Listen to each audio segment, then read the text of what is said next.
David. Alors on l'a vu, les producteurs font un travail de qualité, un travail très sérieux aussi, qui en plus est assez balisé. Et il est balisé par les différents ministères de l'Agriculture, évidemment, qui ont créé des appellations d'origine contrôlée. Alors les premières ont été lancées en Flandre.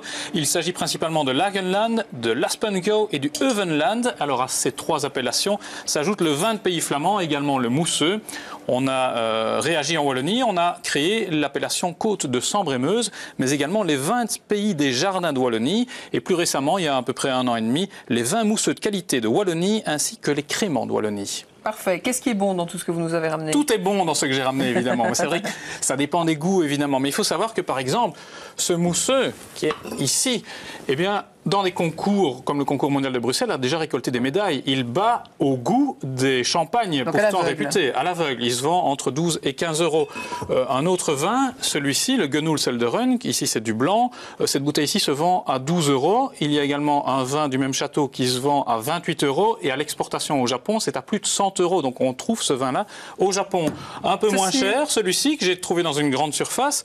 Du côté de Torrambel-et-Béguin, on le fait, donc c'est tout près de chez vous. Voilà. Il est à 6,50 € dans les grandes surfaces et figurez-vous qu'on le trouve dans des restaurants étoilés. Il ne faut surtout pas dire qu'il est belge. Voilà, ça c'est un peu le problème en Belgique. On ne dit pas que c'est belge parce que vendre du vin dans les restaurants à 20-25 € alors que c'est du vin belge, les gens sont un peu réticents et pourtant il suffit de le goûter. Allez-y. Je propose que vous continuiez pendant ce temps-là. Pendant ce temps-là, je m'adresse à Carlo. Oui. Alors, vous préférez du blanc, du rouge pour accompagner votre petit curry? Mon curry, c'est très épicé, c'est piquant, etc. Mais donc un petit vin blanc frais qui rince.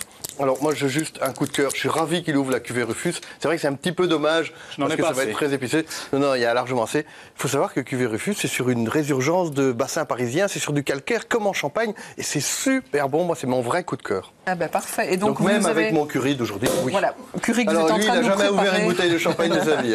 Curry que vous nous avez préparé, donc on le goûtera tout à l'heure. Vous nous donnerez un petit peu les détails de la recette. Bien sûr. Cela dit, Carlo, Jean-Christophe, Michael aussi, restez attentifs parce que la suite, elle va vous intéresser, les garçons.